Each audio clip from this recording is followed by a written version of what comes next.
Hey, everybody. Welcome back to the NerdNest podcast. It's me, Bill Fairchild, your host. And of course, I am joined by my very good friend, Rich from Fan the Deck. How you doing, Rich?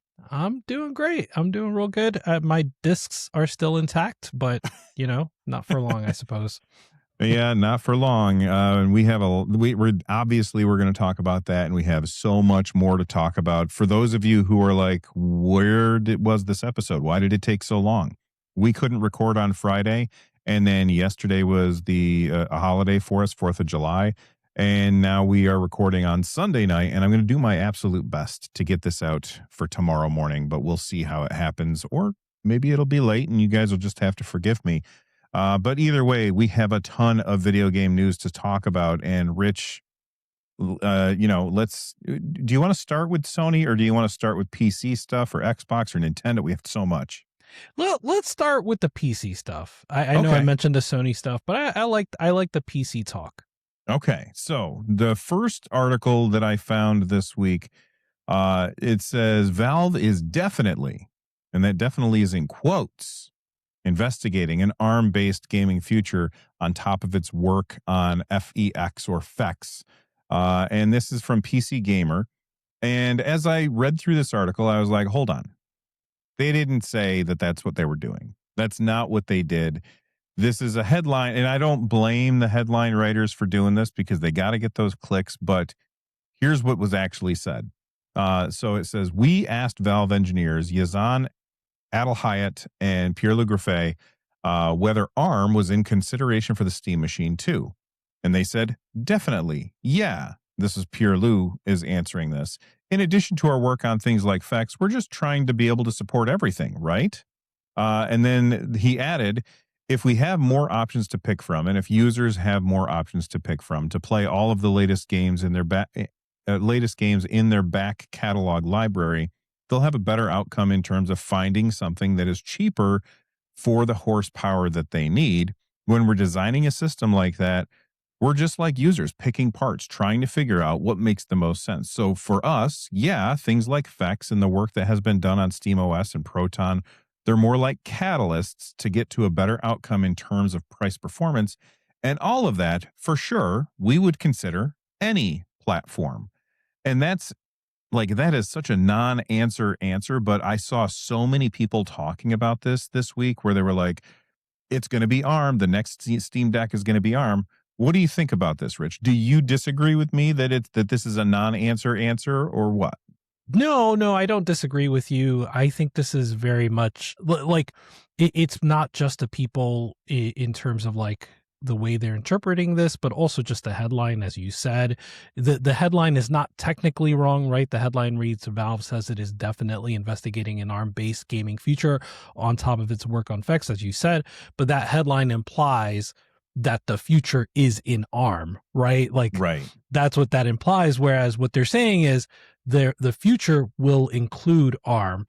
And so I think it's a non-answer answer, but I also think it's grounded in something that Valve has actually been talking about since 2013. So if you remember on the Gaming on Linux channel, there's a 2013 talk from Gabe called Linux Really is the Future of Gaming. Mm-hmm. It's a talk that sort of resurfaced in this last year. It was uploaded 4 years ago. It's just with the announcement of the Steam Machine, it got a lot of views again.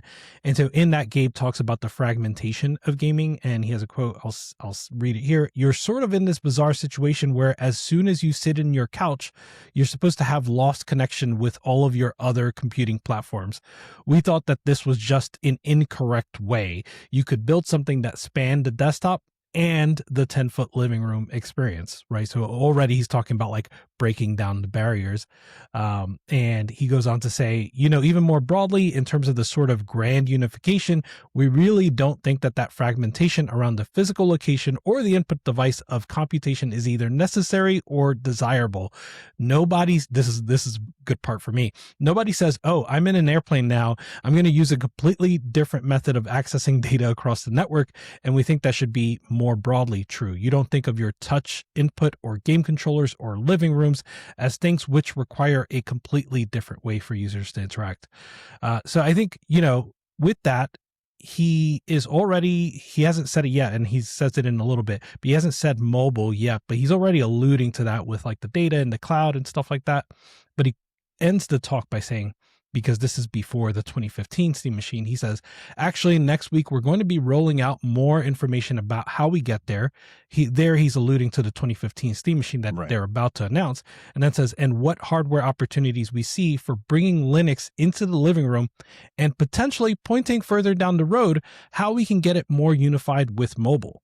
So already in 2013, they were thinking about mobile, and that clearly means ARM, right? Like even in 2013, that means ARM. So that this grand unification mantra is something that they've been thinking about for a long time. So I think the answer to your question is both, right? Like he definitely answered that in a way that's just like, yes, we're looking into every possibility that there is. But at the same time, I do think that one of those possibilities for them is mobile architecture as we see it today. And I would agree with that. I think for Steam Deck 2, when I think of Steam Deck 2, I think of something that is designed to probably play more of the more recent games. And if Kerry was on the show today, he would say something along the lines, "ARM 8 in, it's not ready. No matter Yeah. how much we want it to be, everybody always confuses what Mac does or what Apple does on their M series chips with the rest of ARM, and you can't really make that direct comparison."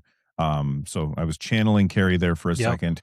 Not nearly as good at the rants as he is, but um, and I think that that's true. Now, does that mean that they won't put out ARM devices? I don't Right. think that's the case. I think that the Steam Deck 2 will probably still be an x86 system, but maybe Valve will also put out like as if Bob were here today, just a little guy, Yeah. like I've been using this nonstop all weekend. For the audio listeners, I'm holding up the Ein Thor, and I've been playing the hell out of this thing because it's just so good and convenient, and I like the form factor and everything, and it's powerful and it has great screens. But this is an ARM chip. It's got a Snapdragon whatever in it, and it's a really great processor. But if I try and load up anything that's modern, it's gonna probably either crash or just be a 2 frame per second chug fest, and I'm not really interested in that. So I was just using this to play small games that aren't super power hungry, or I was emulating a lot of Final Fantasy 9 this weekend as well. So I think maybe that happens, but I think that that's still a long way off. Maybe I'm wrong, but I just think that it probably is at this Yeah. point. And you said maybe they'll release ARM, and like they are, right? It's just not that format, right? Like it's the Right. Steam frame. And so like perhaps what that also means is that this could be like a test bed, right? So this could be where like if they are to make traction on ARM, maybe it means that more developers also have to make ARM native games that get released on Steam, right? So ARM builds. So that could happen too.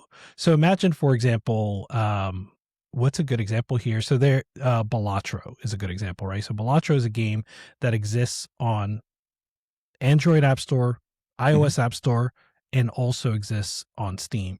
And so there is a reasonable path where playing Balatro on the Steam frame is not playing the x86 version through FX, but is instead playing the ARM version that the developer LocalThunk, right? LocalThunk Mhm. has put on the Steam store. So like theoretically you could download an ARM build, or you can download an x86 build. And I know like with the Linux side, right, there's almost no benefit to that. There's almost no benefit at this point to having a Linux native build, but there's still a lot of benefit to having an ARM native build.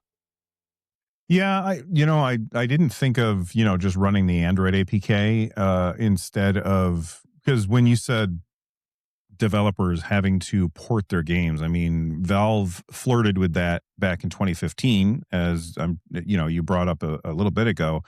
But Valve flirted with that, and they realized, oh God, no, that doesn't work, because the devs aren't interested in making the ports just for these systems.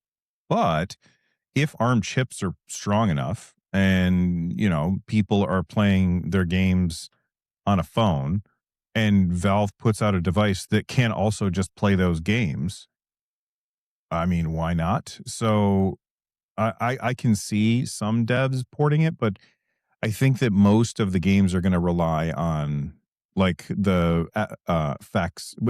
I can't remember. Does FEX allow it to translate from Android APK stuff over to Linux? I had a whole chart for this. I I think. know. Oh shoot! I think it's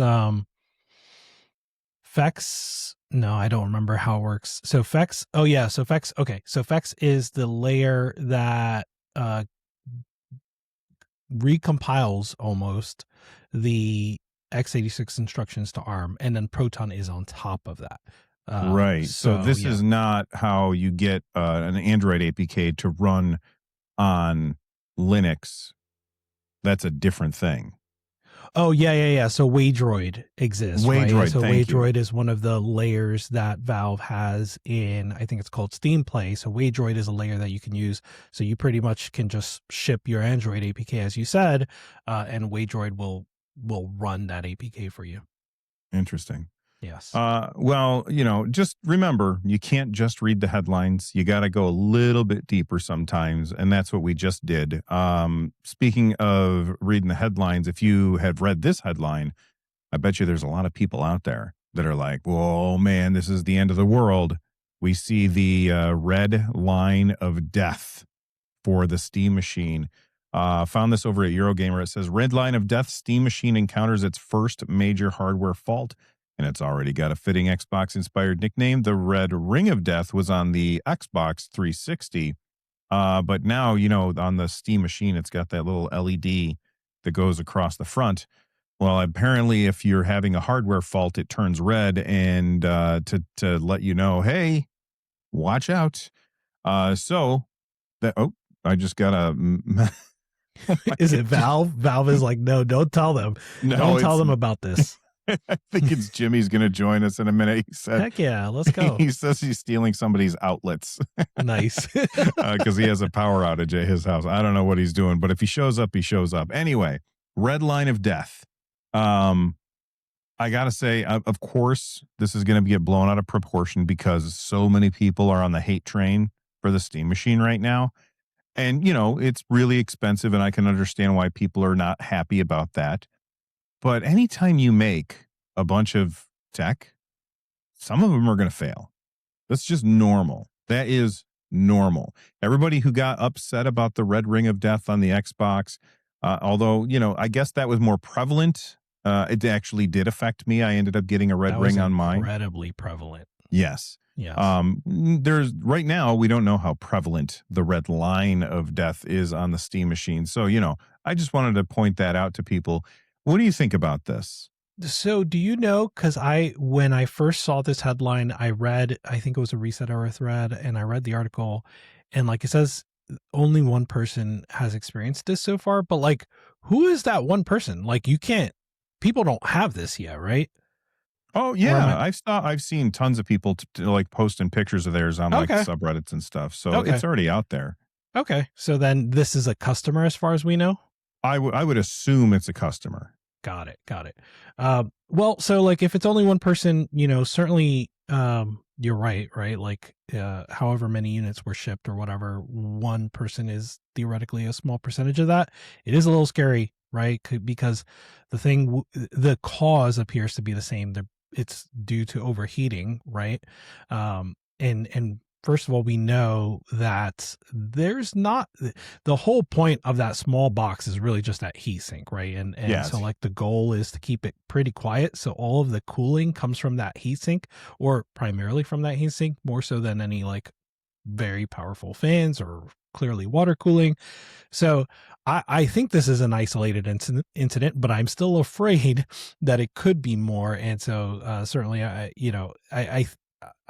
would imagine as a customer that may be wanting to buy a Steam Machine, this could scare me away.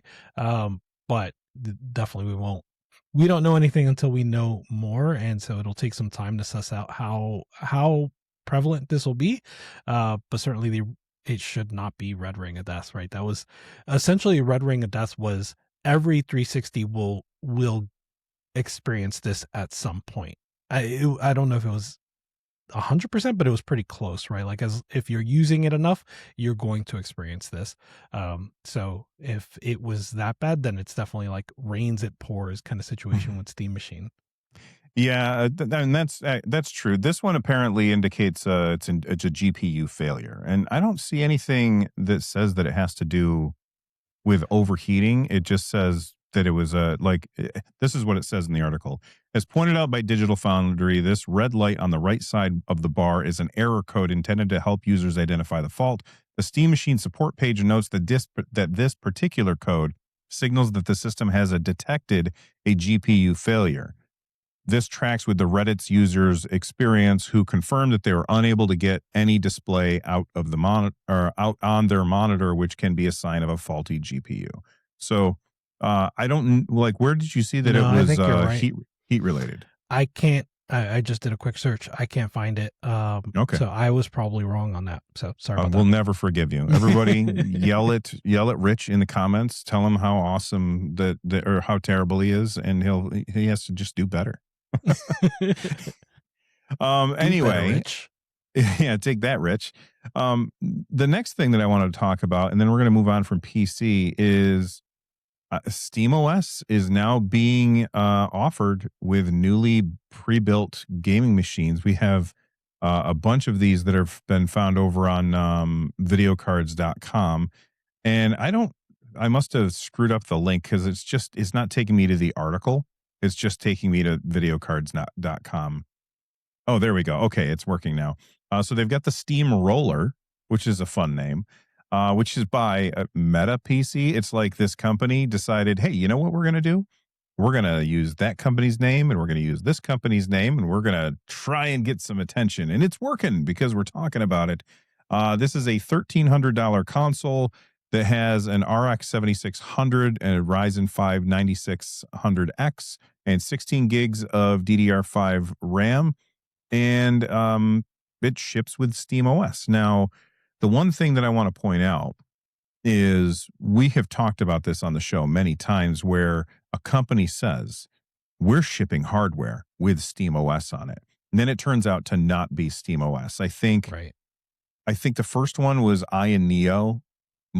I could be wrong about who it was, but there was a company that was like, we're shipping this device that has SteamOS. Turns out it was Hollow ISO. Yeah. And so then they had to say, "Oh, it's not SteamOS," because they didn't actually have Valve's permission to say that. And then I think it was GPD Win did the same thing where they were like, "We're shipping a thing with SteamOS," and it turned out not to be SteamOS. So right now, only time will tell if Right. this is actually going to be a device that ships with actual SteamOS, or maybe it's Bazzite or Nobara or CatchyOS, and they're just, they know that people are going to pay more attention because because it says the word Steam in it, and when you turn it on, it probably jumps straight into Steam, so feels like SteamOS, essentially. But the reason I bring this up is because one of the things I have Valve's most important product is not the Steam Deck. It is not the Steam controller. It is not the Steam machine. It is not the Steam frame or the Valve Index or anything else that they've made. Their most important product is SteamOS, in my opinion. And they got to get that in front of more people. And they just made a huge step. It took them 4 freaking years to actually say, okay, now you can download it and install it. I did. I got a video about how to do it linked down below, but it's incredibly easy. But as easy as it was, it would be much easier if I could just walk into a store, buy a machine, bring it home, turn it on, and have SteamOS boot. And that is something that Valve, I think, really needs to get done. They really need to partner with these companies to say, all right, we're going to ship this hardware. It's got AMD hardware on it because it doesn't work with NVIDIA yet. And you can go into a store, buy a pre-built PC, bring it home, and it's SteamOS. And that's going to be the tipping point, I think, for gaming on Linux, switching more away from Windows and more towards SteamOS, or more towards Linux, I guess. What do you think about this, Rich? You Yeah. interested in the Steam Roller? I do love the name. I am interested in what's the word? Cottage industry, right? Like the cottage industry of I don't know that phrase.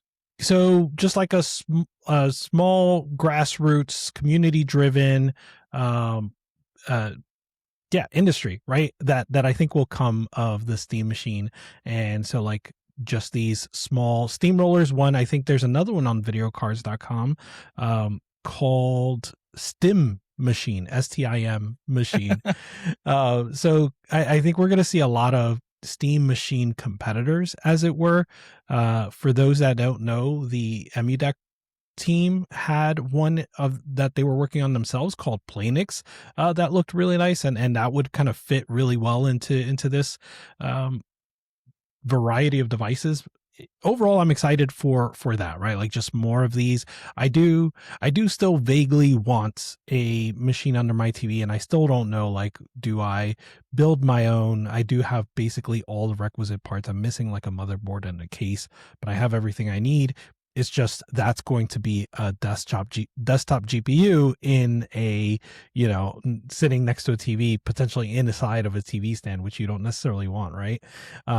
So that's why these, I think, devices are still going to be attractive, still going to be interesting. And even if they don't ship with SteamOS, obviously, if they're saying SteamOS, they should ship with SteamOS. But even if they're not, we're not at a point anymore where like your only option is Hollow ISO. Bazzite in Right. particular is it is at least as friendly as SteamOS, if not more so. And I disagree with that you just a little disagree? bit because I recently, so when Microsoft, and I'm sorry to interrupt, No, you're good. but when Microsoft announced that they were like, we're bringing Xbox mode to Windows, I was like, okay, I'm going to use it for a month. So when they did that, I wiped my machine and installed Windows back on it. It was a huge pain in the ass. Got it installed, and I used Xbox mode, and I was like, this ain't it. It's not good enough. You got more work to do, Microsoft. It steps in the right direction, definitely steps in the right direction, but it just was not as Yeah. simple to use as my previous setup, which was Bazzite. So after that month was over, I reinstalled Bazzite. Well, now that SteamOS 3.8 came out, I was like, okay, I'm going to make a video because people had been asking. Okay, so I made a video on how to install SteamOS 3.8.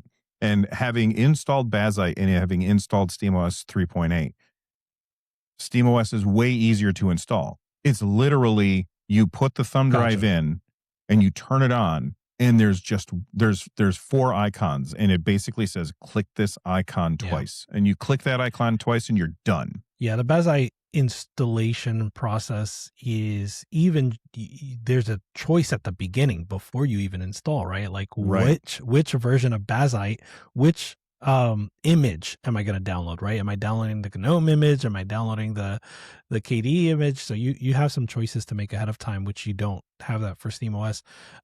Yeah, that's a fair point. I was thinking more so the experience once you're in it. How would you compare after you've installed, right? So in this case, if you get a machine pre-built that has SteamOS and you get a machine pre-built that has Bazzite, do you think you would have a preference? I think that I would have a preference for SteamOS, and the reason is because it just all updates from the game from game mode. When in Bazzite, I felt like I always had to go into desktop mode and say update to like get the latest everything.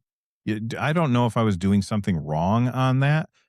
So I've been maining CachyOS, and I use it as a desktop machine. So I use Cache. So when I update Cachy, I update the way Cachy wants to be updated, which is not through SteamOS. But I thought I remembered the images for Bazzite being updates inside of SteamOS. It's been a while since I used it. You mean in gaming mode, right? In gaming mode, yes. Right. Sorry, yeah, in Yeah. gaming So mode. what I would do is I would see, oh, there's an update, and I would say, okay, well, update. And so it would update, and then it would tell me that there's still an update. And I'm like, what? I did the update. Why are you telling me there's another Yeah. update? And that wouldn't go away until I went into desktop mode. Weird. And then I was using the GNOME version instead of the KDE version. And so Yeah. I would go up to the top left menu, click on the thing, and say, do the update. A terminal window would come up. It would do its thing. I would have to type my password, and then I would reboot, and I would be fine. Yeah. Um, Yeah. I think that's fair. but for the average user who just goes to a store, gets a thing and plugs it in and plays it, I don't know that they would be able to tell the two apart. You know what I mean? I Yeah. know that there's a difference between the two, but I think most people would just be like, "Yep, it's SteamOS, all right," and Yeah. they wouldn't be able to tell. Yeah. I think that's fair. But yeah, I think this is all very interesting, and I think at this point you basically can launch with SteamOS, right? The problems of the past where Valve doesn't give you permission. I don't know how much you need permission anymore with SteamOS just being available for at least every ARM GPU. Well, when you say give permission, do you mean give permission to the developers who want, or to the hardware manufacturers that want to put these things out? Or do you mean give you permission to install it on your own hardware? Manufacturers. So I Yeah. know that there's like an official seal that you can get for certain things. Right. So I assume you would need permission for that. But like as a manufacturer, can I just release even if I don't have that seal, can I just release a machine that has SteamOS installed?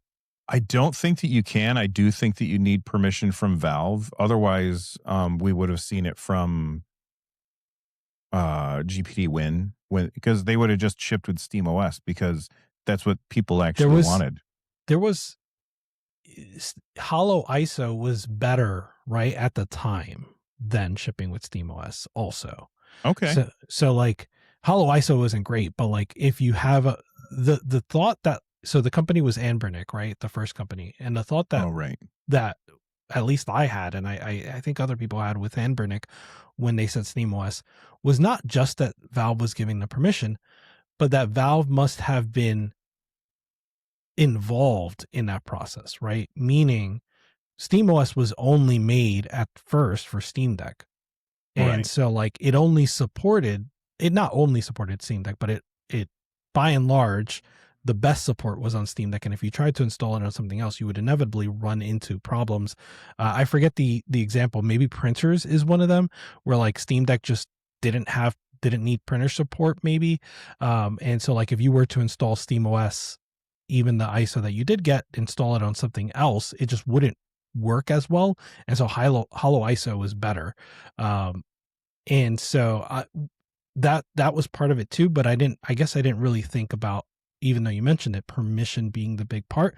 I thought it was collaboration with Valve that turned out to not be true, because Mm. if Anbernic had collaborated with Valve, that would have been even better than Hollow ISO, right? That would have been the best Yeah. situation possible.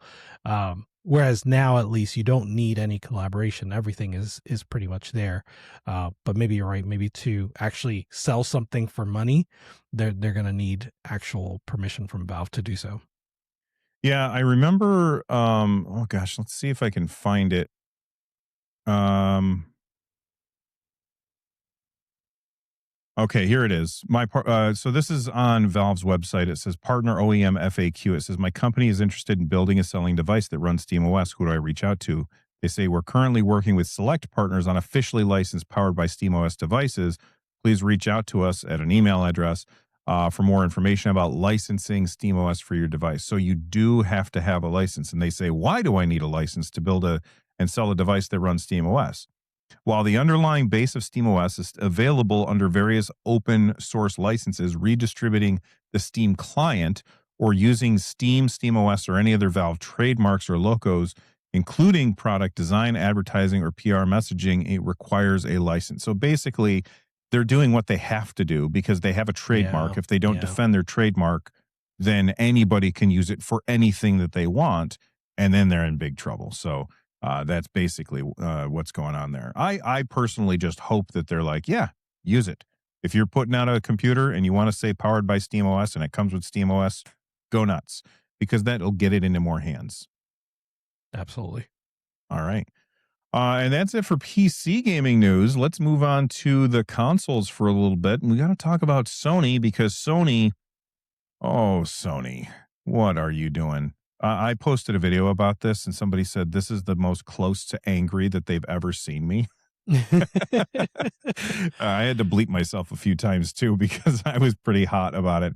It's a good This reason came to be out. angry. I know, I was so mad.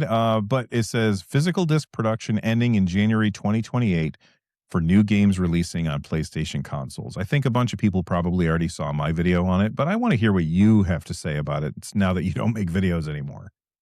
Yeah, and I haven't watched your video, so I don't know, at least not yet. I don't know which parts you touched on yet.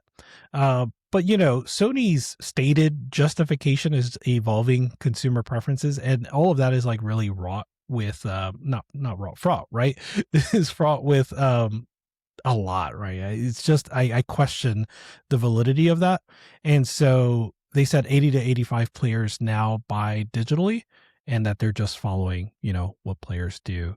And obviously, like, you and I buy digitally primarily, and so like maybe we would fall into that camp, but I wonder where that 80 to 85% number comes from.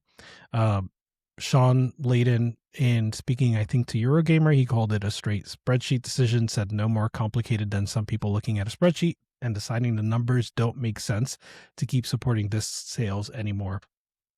But before talking even about like whether or not those numbers are legitimate, like even if they are legitimate, you also have to think about this as Sony, and not just Sony, right? Because Microsoft as well, and any company that is kind of following in these footsteps, they're framing these decisions as though like not just they're about us, but also because we made this happen, right? Yeah. Right. And like we were never given a choice, right? When they've been pulling back on physical for a long time, whether it started with like removing instruction manuals, removing any like reversible cover art, so the remaining thing that was in your case, they just took that away too. Removing the actual content being on the disk, and then just removing disk drives entirely. So like these were all decisions that they made, and they pointed at us as the reason for making those decisions, when the whole time it was just what they thought would make the most money for them or the biggest profit for them, right? Now, as far as the actual numbers go, there is an Italian gaming channel that did a deep dive on the Insomniac leak documents. So the channel's name is Player Inside. And the data in that leak is a bit old, but the data in that leak says Sackboy sold 77% physical. Ratchet and Clank Rift Apart sold 76% physical. Ghost of Tsushima Director's Cut sold 71% physical. Miles Morales and Spider-Man 66%, and Returnal 61%. I looked up the numbers. We were talking about digital physical a couple weeks ago. I forget why. GTA, I think. Yes, GTA, exactly. And we didn't talk about this data point that I looked up. I looked up percentages for books, and books are about 60%. So physical, yeah. Oh, okay. Yeah, it was, and books, you can't even imagine really not having physical books, right? Like you can imagine Barnes and Noble closing, all of that stuff, but you can't really imagine that like physical books don't exist.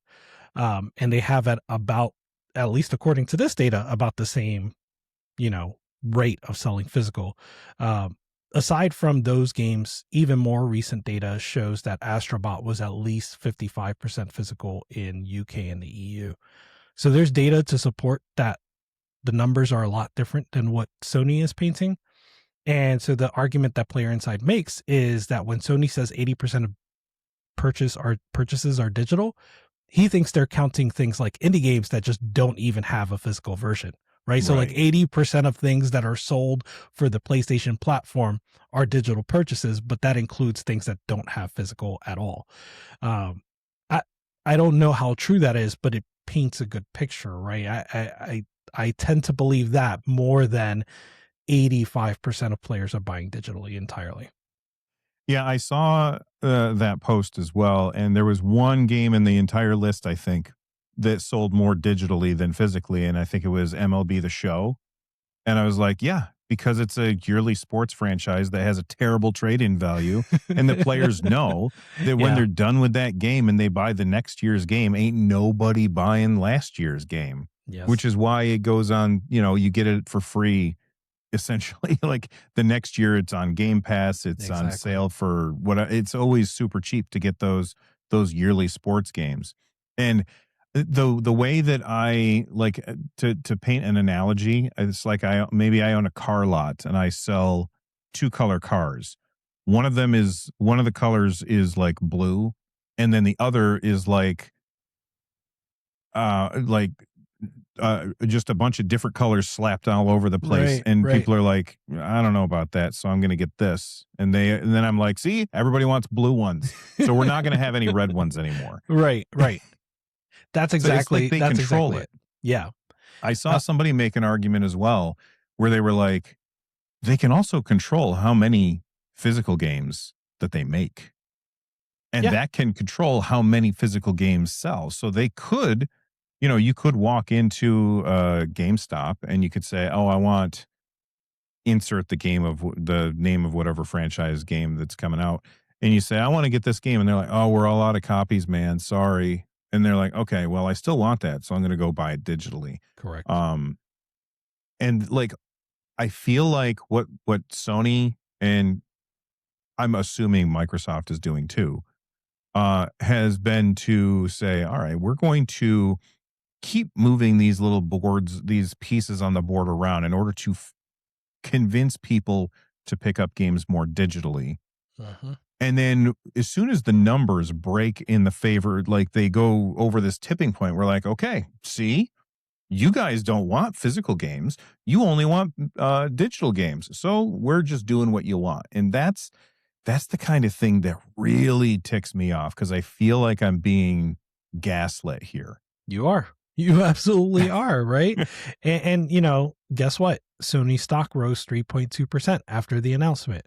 So like, investors like it.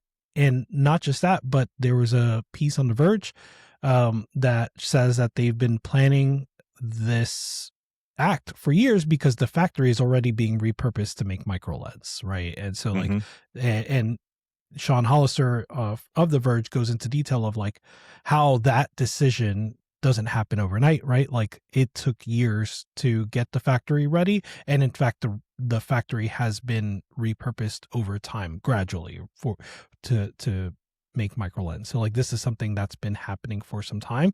And so Sony is in fact gaslighting you, right? Into like, yeah, here's why we're doing this. Thank you. You wanted this, right? Yeah. No, I didn't want this. And I saw I got a bunch of people saying that they were like, first off, you're not allowed to complain, Bill, because you buy your games digitally. And I'm like, you know what? I buy my games digitally because I like the convenience, but I think that choice freaking matters. And I like the idea that if I wanted to, I could go out and I could buy a copy of a game.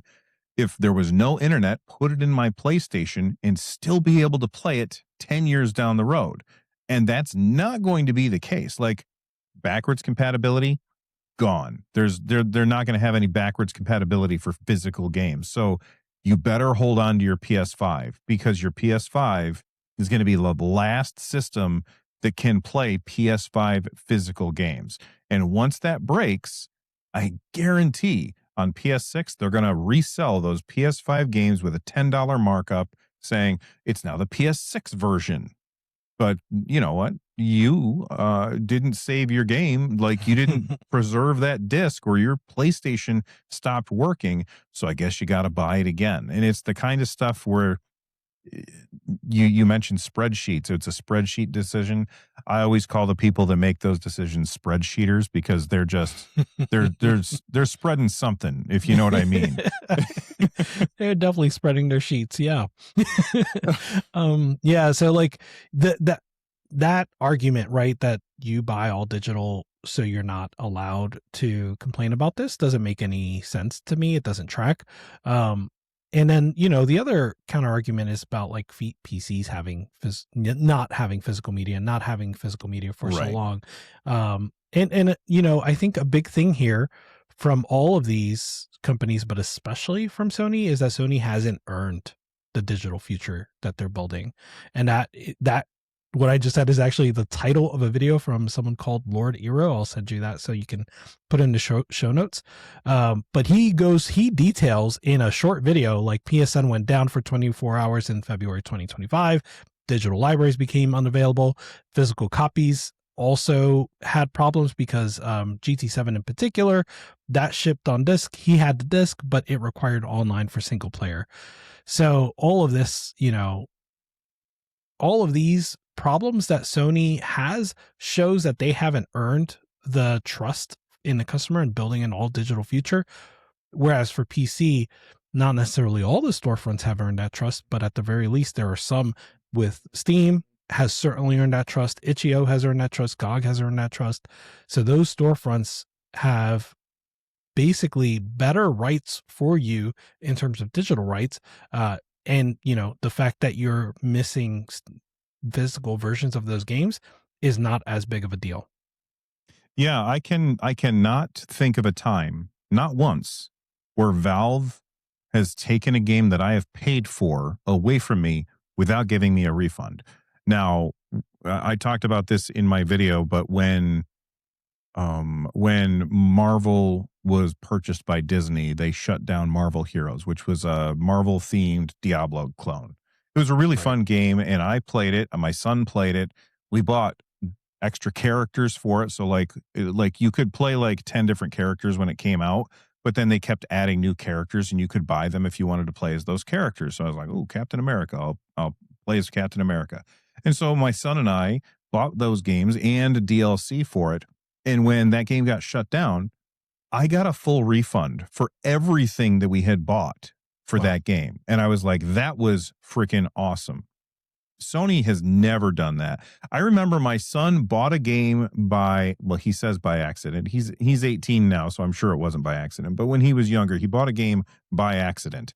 And I got on the phone with Sony and I was like, hey, can I get a refund? And they were like, you are never, ever getting another refund from us again.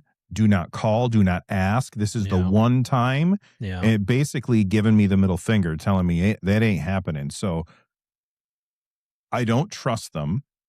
And even last week when we were talking about, I mentioned that they had 500 movies that just got rug pulled out from under people. This was Sony that did this last week.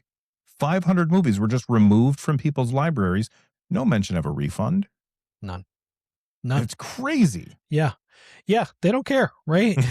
And it's a big problem.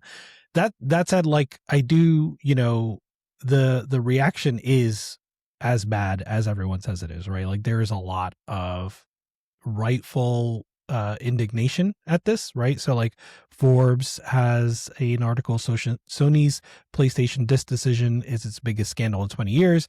And then Game Informer, piggybacking on this, but also other bad news that's happened in the last few years. They have a article called the PS5 and Xbox Series X generation has been a race to the bottom. I really like that article. And one of the things they say is something that I've said a couple times on this podcast, or tried to, which is I'll read the quote. The console wars as they emerged in the early days of gaming used to be about one-upping your competition. Today, it feels more about finding the nebulous line for how much wealth you can extract from your consumer base without driving them into the arms of your biggest competitor. So, yeah, I think that about sums it up, right? It used to be better. It used to be better. Which is so sad. It's supposed to improve. Now, I just want to, just so it's not a complete Sony hate fest here. Yeah. I want to say something that I think is really important to point out, because there was another there's another like screenshot that just kept making the rounds about the Sony's PlayStation terms of service, where if you don't log in for 3 years, they send you an email. And then if you don't respond to that within 6 months, they just delete your shit. Everything's just gone. And everybody's like, this is awful. And I just want to defend Sony in this, because that is due to a European law that says, like the European Union said, you cannot just collect everyone's data. So you have to delete it when they stop using your service. Right. And that's like, Sony is complying with that law. That doesn't mean that, like, if discs were in existence, I would feel a lot better about that. But they aren't. So like, I don't know. I know that when my son was born, I basically stopped playing games for a few years because I didn't have time. Like, we were always, changing them and doing all this. It was like I was too busy to play games. And maybe I bought an Xbox that generation and I was playing Xbox games. And then, I go and I buy a PlayStation and I'm like, hey, where's my account? It's gone now. But that's not necessarily Sony's fault. But you look at the idea that your entire digital library could just vanish. Maybe you got banned. Maybe you got hacked. There's a million things that can cause your digital library to vanish. There's nothing that can make your physical library vanish. And that's the reason why I think that physical libraries are important to preserve, in my opinion. Absolutely. Yeah. All right, let's see what else do we have on here for Sony. Is that it? Oh yeah, they also shut down the PS3 and PS Vita stores the same freaking day. Yeah. They're like, yeah, we're going to get all the bad news out now. Just might as well rip the Band-Aid off, right? Yeah, and they haven't said anything since. And I think it's because they're waiting for Microsoft to do something awful tomorrow. Even worse, yeah. Well, we're recording this on Sunday. The rumors are that Microsoft is going to fire 6,000 people on Monday. So I think that we'll start seeing Sony tweet again after that. Yeah. And then, we're not that far off from GTA 6. So that's what they're both waiting for, is hopefully GTA 6 will help their fiscal year numbers and whatnot. Yeah. All right, let's move on to Xbox. So, I mean, this is still related to the PlayStation news because Xbox Project Helix is reportedly a fully digital-only console with no disk drive. This comes to us from Vice.com. It says, as for Project Helix, our sources also suggest that Microsoft's next-gen console will drop the disk drive too. I mean, it's an all-digital future. We are done with discs. Nintendo is essentially the last holdout at this point. Yeah, I mean, if we're done with discs, I mean, I don't really have a strong reason to get a Helix, right? Like, I know. Yeah. Well, I wasn't going to get discs for it anyway. Were you? No, but I think part of the thing I was really attracted by was the ability to play my back library, right? So like to play that while also having the PC library all in one machine. So having one machine that I can use for all of those things. But in a way, the PC already does that, right? Like I own a disc for Ninja Gaiden Black on the OG Xbox, but I also can just play that on my PC. I can rip that version of the disc and play it on an emulator just fine. I don't need Helix for that, unless Helix provides some like really great level emulation. But even then, I mean, like, yeah, I can just do that now on PC. Yeah, and just so everybody's aware, this is not confirmed or anything. This is just rumors that Vice is saying that their sources are telling them. So we don't know 100% that it's not going to have a disc. But I mean, Sony's in charge of Blu-ray. So right. Sony could just say, we're done with Blu-ray altogether. Yeah. And then that medium then dies. And so that means no movies, no games, no nothing. Yep. It's all controlled by Sony, which is really, this is what happens when you don't have enough competition. They can do key cards. Yes. The game key cards, which everybody's not happy about those either. No, not at all. Yeah. Yeah. All right. Yeah, it all sucks. It all sucks. And, I guess, all right, let's move on.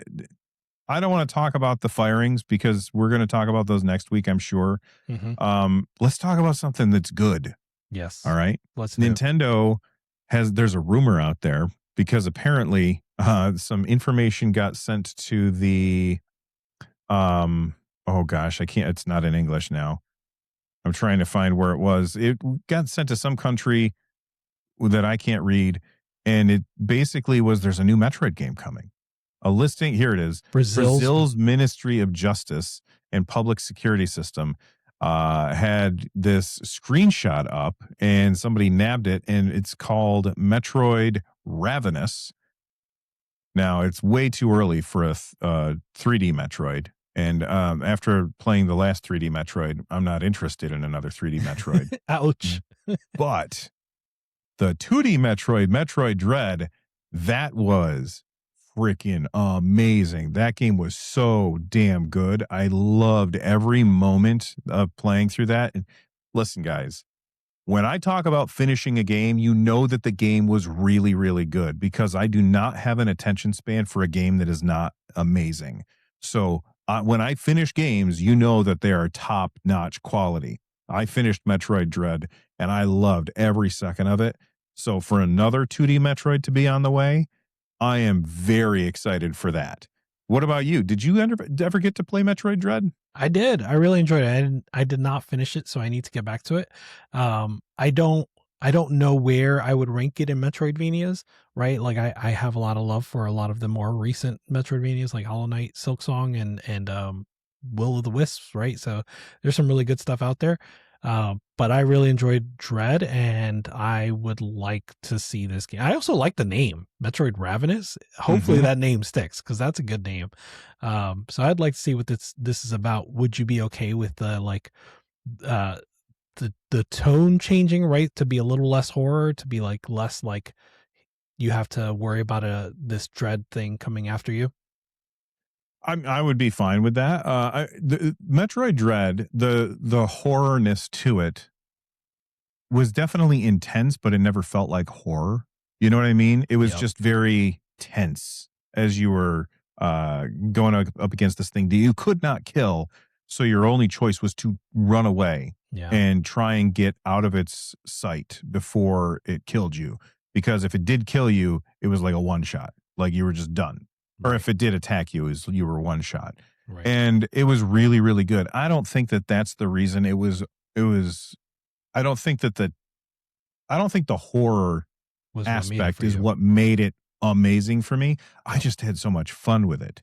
Yeah. But it was also a few years ago, so I don't 100% remember why I loved it so much, but I really did like it. Um, what about you? I mean, but Metroid's always been kind of horror-ish. Like, even if you go back Yeah, to the I can see first what one, you this mean. the music always Yeah. felt very spooky. Yeah, yeah. No, the music definitely did. It definitely gave those vibes. No, I might welcome it. Like one of the things that did for Dread, the horror aspect or whatever, the tenseness, right, was that like maybe you didn't feel, or maybe it was just me, but maybe I didn't feel as much of a luxury when it came to just exploring, which I think is a big part of me, big part of like what I enjoy in Metroidvanias is just like this exploration aspect. So I think I would actually welcome it even more if it didn't have that specific type of tenseness. Another game that I've been playing on my Iron Thor recently is Metroid Fusion because I never actually played that So game back when it good. came out. Yeah, and So I'm good. I'm like halfway through it, I think, and I'm having a blast with it. So I would be fine with it being less scary because there ain't nothing scary about Metroid Fusion. It's very chill. Yeah, Like this super game chill. is so easy. Yeah, yeah. There's a like, thing that comes around. I forget what it's called, with the like the doppelganger sort of thing. Right. But it's not scary in the least. Yeah, but Yeah. the white things in Metroid Dread were a little scarier. Yeah, yeah, yeah, yeah. Yeah. In other Nintendo news, we also have apparently there's a new Switch 2 model, and nobody knows what's going on with it because this could be the Switch 2 model that was rumored to come out in Europe because of a European Union law that says that you have to be able to replace the batteries. The batteries can't be glued down; they should be screwed down, or that kind of thing. And maybe this is that, but it says the updated model, and I found this over on videogameschronicle.com. This is the updated model allegedly surfaced on a Chinese resale site and features a sharp LCD panel with significantly redesigned inputs compared to the standard Switch 2 model, suggesting it's not a minor revision. And when they say inputs, I believe that they mean like the parts of the screen that detect where you're touching it. Like they reorganized those inputs. They're not talking about like the Joy Cons. Got it. But it's got a new screen, and the screen is the biggest gripe with the Switch 2. I think that's like I never had a problem with the screen. I know that a lot of people did. Remind me? Did you have a problem with the screen on the Switch 2? I didn't have a problem insofar as I noticed it. I didn't really notice it, but I support, just like with the disc and physical argument, I support that like it should have had a better screen. But I Yes. I didn't notice it. Yes, that's how I feel too. Like I have no problem with it when I'm holding it in my hand, but for everybody who was like this is unacceptable because of these reasons, I'm like, yeah, that all seems reasonable to me. I just can't notice it. And that's, I don't know, some people are just better at noticing that stuff than I am. Yeah. Yeah, I hope that this does improve that. Is it clear from what you've seen so far? Like, is it possible this is just like a sourcing thing, right? Like that the previous display source is unavailable, and so like they're switching to a new source, or not unavailable at that volume, perhaps, and they're just switching to a new source, or like, is there any indication as to like why they're doing this? No, there's nothing that indicates why. In fact, I mean, the only information we have is from this a tweet from this company, or this, or not even tweet. It's a Blue Sky post from Nintendo Patents Watch. This said a new model of Switch 2 LCD panel, most likely by Sharp, has surfaced in Chinese resale site. That's very confusing to me. Does that mean like somebody's selling it? You know what I mean? Yeah, yeah, yeah. And then I they would. say compared with the launch model from Inolux, exposed circuit connector and cables are significantly different, indicating an updated design, not merely a minor revision. So I don't know. It, if it's on a Chinese resale site, Yeah. is it possible that this is somebody modded their Switch and they're reselling it? That seems unlikely to me, because that would have been just Yeah. posted. Like, we would have seen, We would have I modded my found, Switch. yeah, we would have found that pretty quickly. No, I think this is a legit new source. It's just unclear why it's a new source. So yeah, I'm definitely crossing my fingers that it fixes the screen problem, the ghosting that we saw with the launch Switch 2. I know a lot of people will be happy if that's the case. Yeah, but a lot of people will be pissed because they bought the one with the bad screen. I mean, I, Well, okay, that's buying. bad screen is in quotes. I know you're right. A lot of people will be pissed, but I mean that I would think that people that buy launch day devices should know by now that is what you get when you buy a launch day device, right? Yeah. They will always, not always, but they have historically, up until recently, revisions make the device better and cheaper, right? That's why I wanted to say up until recently. Yeah, with the Switch 1, they had the first Switch, and then I don't remember how long after that, but they did a revision where it had a new chip in it. And the chip wasn't more powerful, but it was able to run at lower wattages. And so even though they had the same battery in the Switch 1, it had a much expanded battery life compared to the original launch day Switch Right. 1. Right. So that's just part of what you get, right? The Steam LCD got better over time, and then the Steam Deck OLED was just 1 year later. So was it 1 year later? That One and a doesn't seem half, right. 1.5 years later. So Really? yeah. So Steam Deck I think was February, right? And then Steam Deck OLED I want to say was October of the following year. Okay. Is that right? I'm just going to believe you. someone's gonna fact check us on that. Yes, they will. Yep. All right. Let's jump into the rest of the industry now. We've got a couple of stories. So first off, bad news for the Stop Killing Games movement. There was a U.S. bill, I think it was in California, that failed to pass the Senate. And this bill required games, paid games, to be playable after they shut down servers. So, earlier I was talking about Marvel Heroes, where Disney bought Marvel and then they shut that game down, and I got my refund, which is great. I'm all for getting a refund for a game I really wasn't playing anymore anyway. I had already played it a bunch and I was done with it, so I got free money back. I was super happy about that. But basically, Stop Killing Games, they pushed to get this into for a vote, and that did not pass the Senate vote. So that's bad news for that. What do you think about this? Do you think that this has a chance in hell, especially with all the backlash coming up against Sony for essentially killing games? Do you think that this has another shot down the road?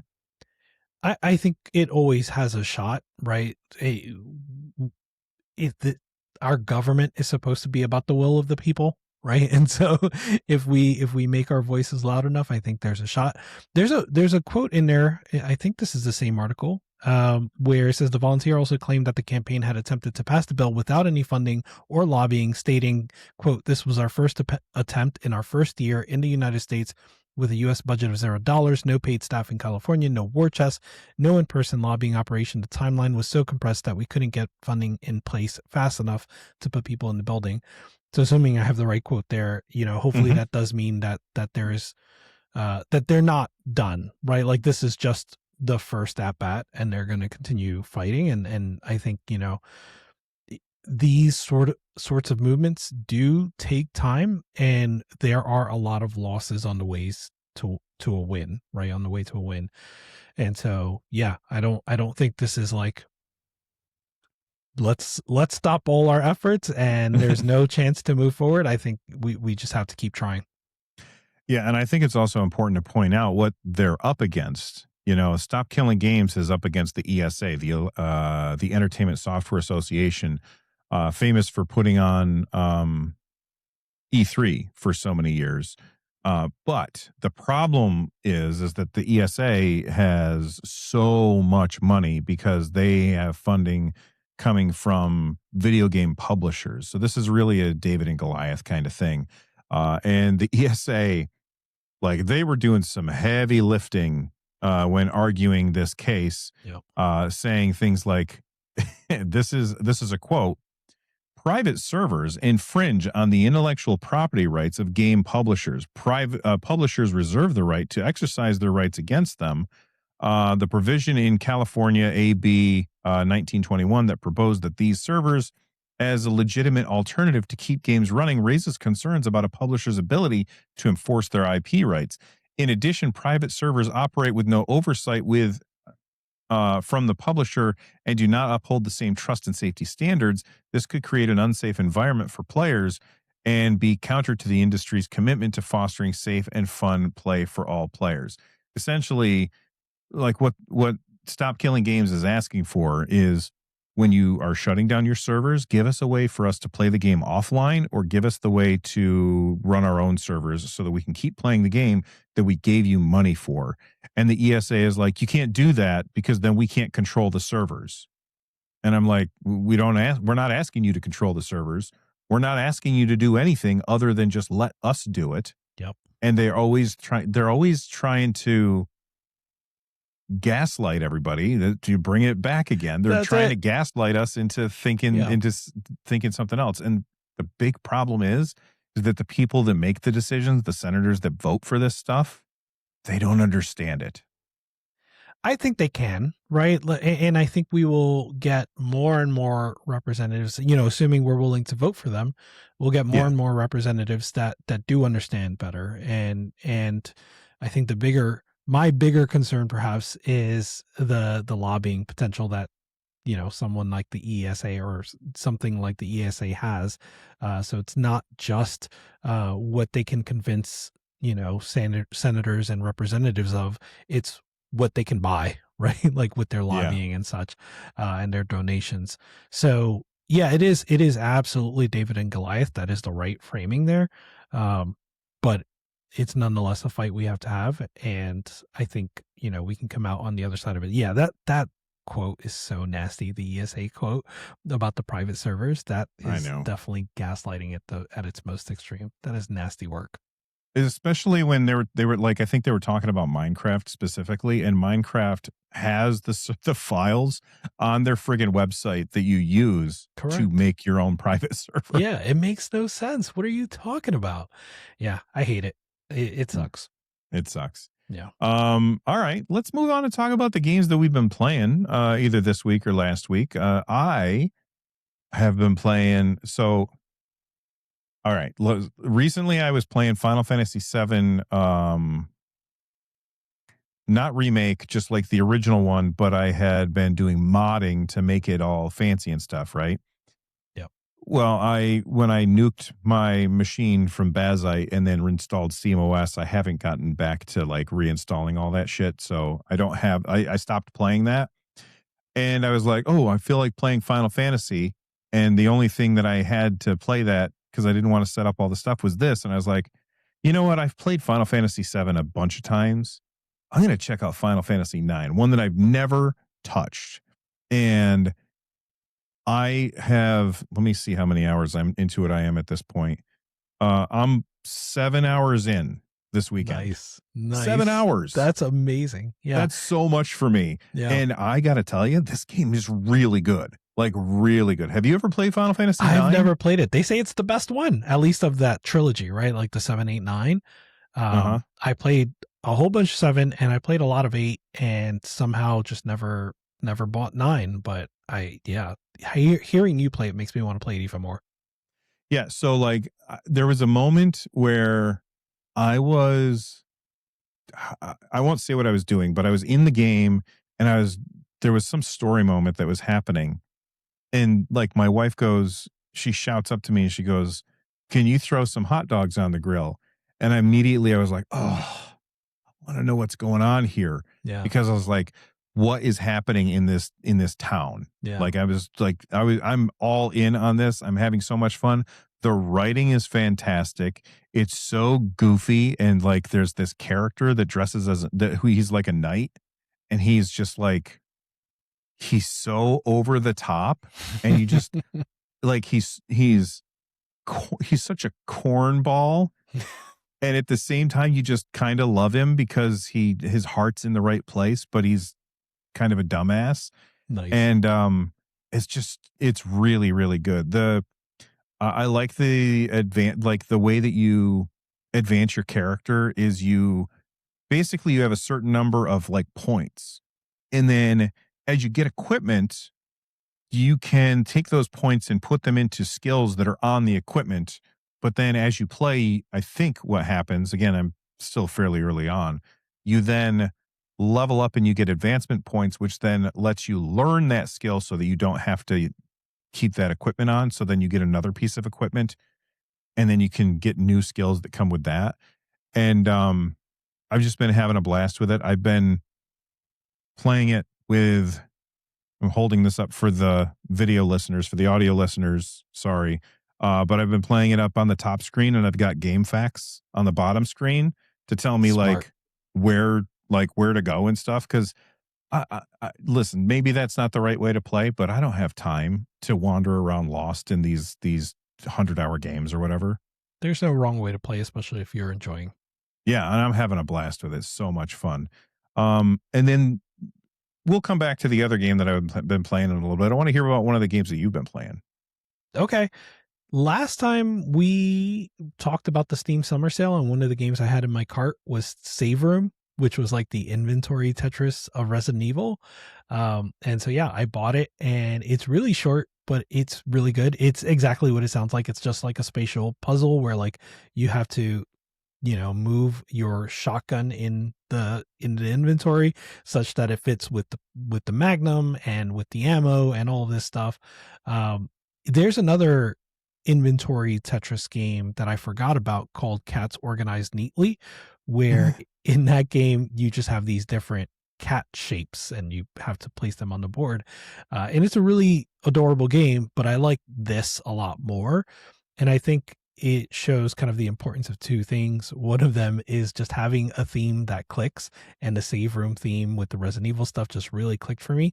And it actually allowed them to do some things. I don't want to spoil like for the people that do play Save Room.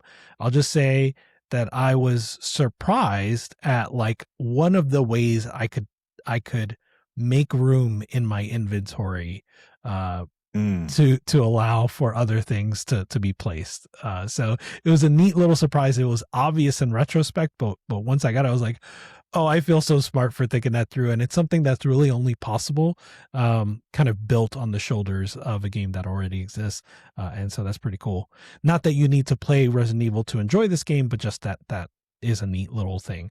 So and then I have that game in my cart. Yes. Still, like all the games that I talked about for the summer sale are still in my cart. I haven't pulled the trigger on any of them, but that one is in there. Yeah. And it's only $2, so I'm going to buy it. Yeah. But when you're playing it, like, is it literally just inventory and you're not doing anything else? It's literally just that. So like normally I would even now having played it, I would even normally drive you away from it. I would say don't buy it because it really is just Oh, like a puzzle game. But because it's so short, I think it's worth buying. I think this is like almost like a first puzzle game. Not that you would be playing your first puzzle game, but like right. Maybe it's their it's first puzzle game for making it. right. So like Okay. it's really approachable. I think you'll beat it in a couple hours, and I think you'll have something cool to say about it. There's another game that we both played a long time ago that I only got because you wanted to talk about it. And that Oh was yeah, I forget the name of it, but I finally beat it. yeah.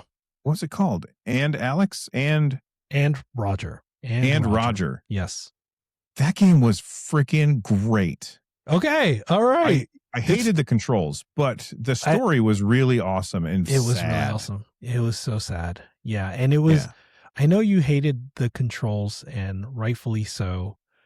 Um Well, I but was controlling it. It's supposed to be played with a mouse, and I was yes. playing it with a stick. Okay. So that is even worse. Yeah. I think it's also meant to be played with a touchscreen, so that's a valid input as well. Oh, okay. But yeah, with a stick I can see that being very difficult. But the controls are also in a way meant to be frustrating, right? Yes. Like and it's I don't know how do we want to like get into it, like what the story is about, you think? I don't want to necessarily get into that, but I would say that the controls are reflecting the psyche of a character. Yes, exactly. So it almost not almost it puts you in the character's shoes. Yes. And so for a time you don't know exactly what that character is going through, but you know what they're feeling, if that makes sense, right? Like you don't know. Absolutely. Yeah.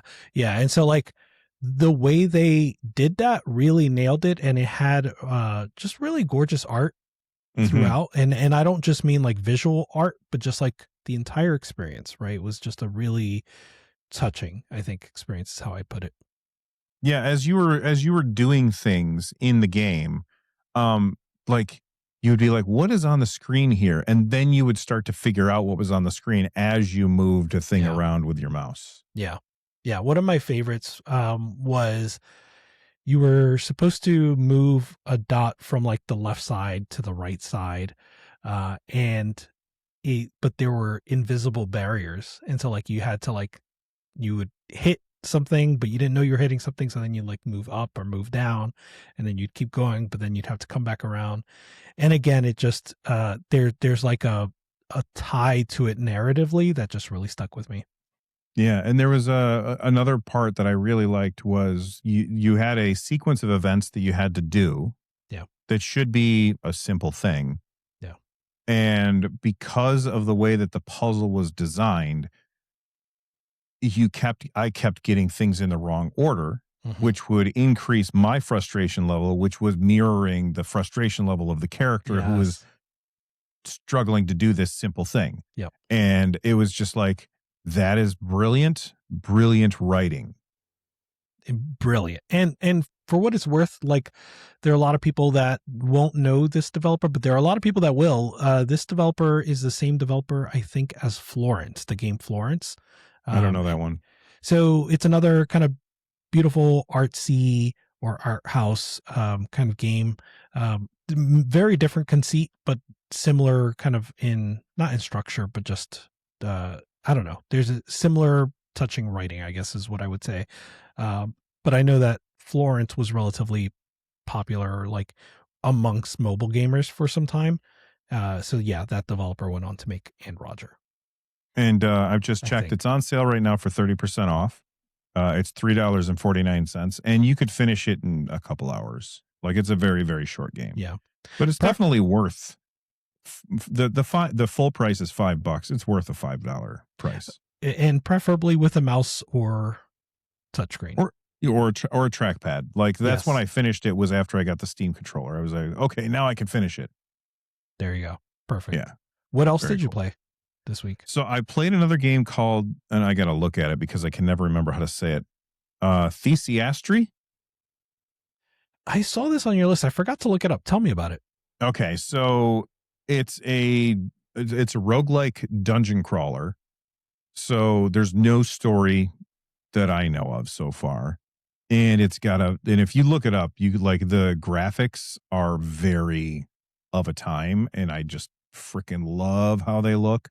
Like they look like it's on an old, oh god, not VGA, but whatever was before. It's like a CGA. They're like on an old CGA monitor. And basically you're going Oh through and you God, have like yes. you start There's by yourself and yeah. you pick up other party members along the way. And one of the things that I really like about it is you can, like, as you're going through, you can say, okay, the next thing that I want my character to learn is this skill. And so you select that skill, and then as you're fighting and doing and gaining experience, you then eventually learn that skill. And then you're like, okay, I want to teach this skill to this other character. So you can then they can learn that the other skills, and you can, it's hard as nails. So like I'm enjoying it, but I don't know how much longer I'm going to spend with it. I like the vibe, but like I go up against these monsters and I like wipe the floor with them, no problem. And then I go up against a boss and it just absolutely houses us. And I'm like, I don't even know if I could have done anything different. Like it's so imbalanced right now, or at least for me, like I just can't figure it out. But the vibe of this game is definitely something worth checking out. Well, let me see. Is there a demo? no demo, but you're right, Mm, man. These I love this. I love the look of it, and like I could see like having like wallpaper looking like this, you know what I mean? Like yeah. it's so pretty. I love these like color palettes that they chose. And you So can adjust that color palette to make it look how you want. Like you can oh, change what it looks like. interesting. Like one of the things, like like the background kind of stays the same, but you can say, okay, I want all the characters and UI to be a different color so it stands out. Oh, And that's you sick. can do that if you want. And That's I sick. just think it looks really, really cool. Yeah. It's currently on sale because it's, right now we're still in the Steam summer sale for 4 more days. But it's on sale 36% off. It's currently a $10 game. I would say it's worth $10 to check out, but if you are going to get frustrated by the difficulty, maybe not. Yeah. It's a little more like traditional roguelike in terms of difficulty. Yes. Yeah. Well, the thing is like you got a map. Like so the Yeah. in traditional um dungeon crawlers. Oh, you said traditional roguelikes, not dungeon crawlers. Yeah. Uh, But uh, even so, I'm just going based off the description. So yeah, I mean it's a dungeon crawler roguelike. It has turn-based gameplay. You got a little thing on the side that says like what order things are going to come in, like who's going to go first and stuff. You can heal your party and all that stuff. And you got a map that you can use, or you can turn that stuff off if you want to make it more difficult. But the combat is just, I don't know, maybe I didn't explore enough, so I didn't level up enough, and that's why I got my ass kicked by the boss so bad. yeah. But I keep going back to the game and trying it again because I've been playing this for months, just like off and on. And Yeah. every time I do, I'm like, all right, I'm having a blast. I'm having a blast. And then suddenly, boss just smacks me down. I'm like, okay, well, oh no, we suck again, Yeah. Yeah, that's the thing with dungeon crawlers for me is that they're a genre that I never got good at. And so like I worry about a difficult dungeon crawler. Like I've played, did you ever play Legend of Grimrock? Yes, that Yes. game was awesome. So that was amazing. And I think that was, if I recall correctly, that was like the right difficulty for me in a dungeon crawler. Cause like I didn't feel like I got stuck. I don't think I finished that game, but like Except for the casting spells. The casting spells was terrible in that game. I You had to don't, like draw them with your mouse. oh yeah, that's right. That's right. Yeah, yeah, yeah. So yeah, I enjoy that game, but like I've played other dungeon crawlers where it's just like I don't know what to do. I feel underpowered and I don't know how to level up. So I worry about that with this game, but it looks so gorgeous that I'll probably just try it anyway. Well, the thing is like when you play this game, the dungeons just keep respawning enemies. So if you want, you could just grind Okay. against the weaker enemies. And I just don't have the Patience. yeah, I don't have the patience for that. Although, to be fair, last night my wife was watching her show in the other room, and I was sitting in here, and I had like a YouTube video on, and I was playing Final Fantasy 9, and in the game facts guide, sorry, excuse me, the guy was like, just grind for a while and get 14,000 gold or gil, because then you can do this thing later in the game. And so I just put on a video and I was just grinding against these same monsters over and over that were super easy for me to kill, but I wanted to have the gold so that I could do this thing where you combine two things to make a new thing that you can then sell, and then you have like 60,000 gold or gil, which makes everything easier. So I was doing it in Final Fantasy, so why won't I do it in Thysiastery? I don't know. Or Thysiastery. I don't know how to say it. It looks like a hard game to pronounce the name of, so Yes. I think it's fine. Cool. Can I tell you about one more game I've been playing? I would love it. All right, cool. So I have this like fascination with you know how like Armageddon and Deep Impact came out like around the same time? I'm going to tell you a story real quick. Yeah, go for it. So like I don't remember why I brought this up. Oh, okay. So we were doing state test prep for my students, right? And there was a question that we were looking at that was about like us crashing like a spaceship into an asteroid in order to see if we could move it off course. Oh, right? okay. Fun. And so like we actually did this and it was successful. Like it was freaking cool. That's and so amazing. we were reading about it and talking about it in class as to like, how do we answer a question like this? Right.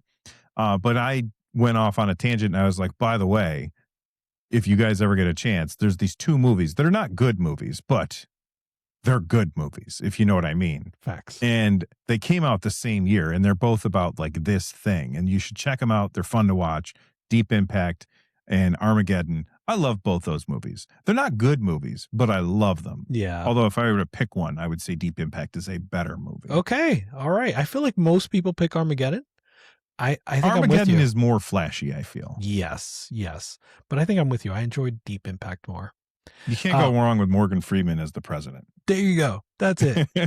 But yeah, so like I have this like fascination of like games that are in development around the same time, but like and share like a hyper niche, but you know, weren't necessarily inspired by each other. So the game I'm going to talk about is not one of these two games, but it relates to them. So the two games are Patrick's Parabox and Inbox Unbox. And both of these games are Sokoban games. So Sokoban games are the puzzle games where you push boxes and like you usually you push them to get them to a certain goal, or to unblock yourself to get to a goal or whatever, right? The point is 2D top down, you push boxes. And both of these games, Inbox Unbox and Patrick's Parabox, are games that do that, except you can go inside the box sometimes. And so like you go inside the box, and going inside the box, there's a new Sokoban puzzle. And sometimes the box you go inside of is composed of the same map as the box you were just in. As the map you were just in. Exactly. So like breaks your brain. Follow. So it's like recursion, right? So it's like, imagine, oh man, I can't think of a good example, but of recursion, that would be like what is not an emulator? Wine. Well, yeah, wine is not an emulator. That's recursive. Right, because wine is the W in wine. Right. Yes. Yeah. And so like, yeah, imagine you are in a map and you go into a box inside the map, and inside that box is just the same map, right? And they don't do that gag until a few levels in, because you have to get used to just going inside the box and going outside the box. So Patrick's Parabox is a game that came out, I want to say 2 years ago. Inbox Unbox hasn't come out yet, but there's a demo for it. So I played the demos for both of these games around the same time, and I'm like, wow, it's just incredible that these two games both have demos at the same time, and they're essentially the same conceit. And it's not until this many years later, it must be like 3-4 years later, that I find that they're actually both inspired by the same game, or at least that's my understanding. And so the game is called Recursed. And so, Oh, nice. yes. So this is a game that, unlike those games are, push boxes, right?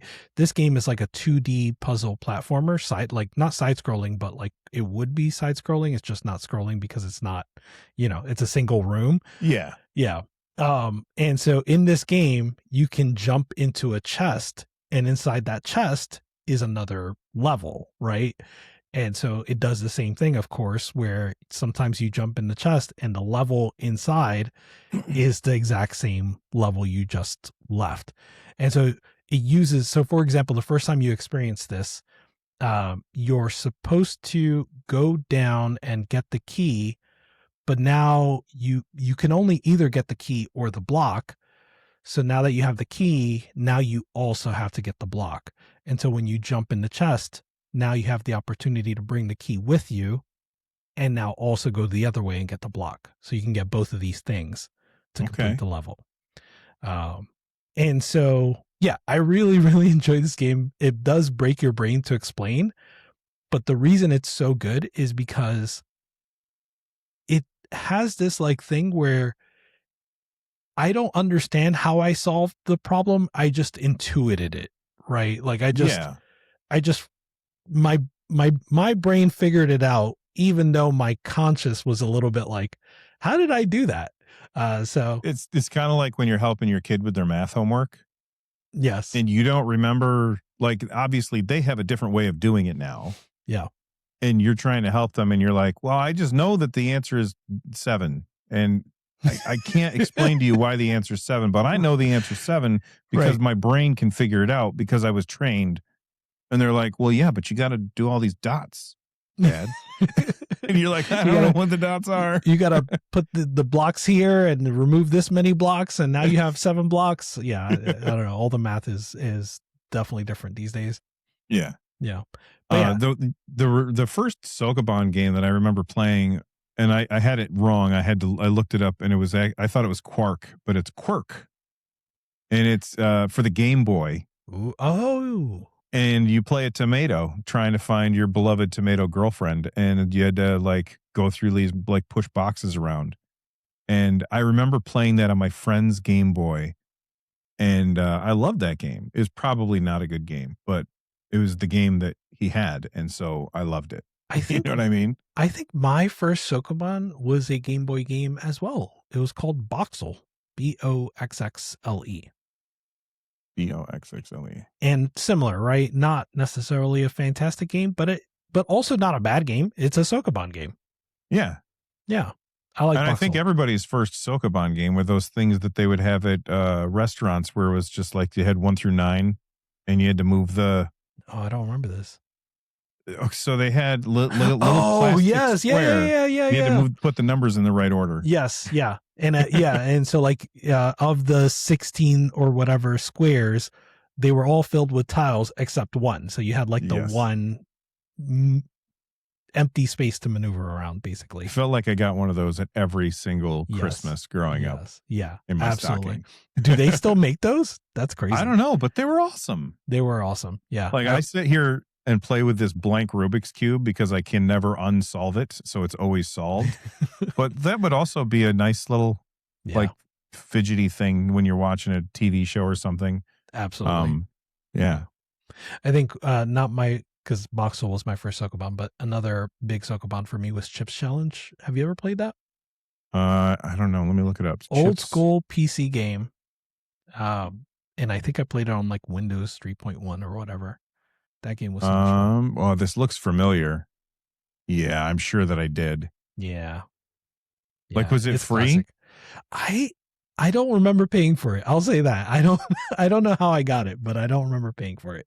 I will say that when I was a kid, we had a store that was near us, and my friends and I would ride our bikes over to that store, and the guy would have pretty much every game on the shelf.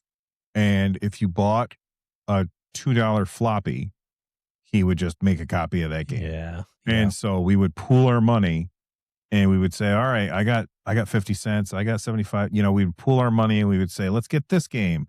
And we would go home and we would play it, and then it would hang out at one of our friends' house, and after a while we'd be like, okay, it's your turn, and we would just pass the disc around. That's awesome. And then once we got enough money from our paper routes or whatever again, we would head back to the store, and he was just straight up pirating. Like, this guy was just making copies of games. He was not selling boxed games.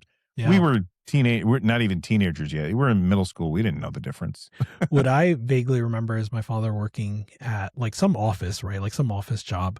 And he had friends that like, yeah, they had PCs as well. And so they made copies of their games. Mm-hmm.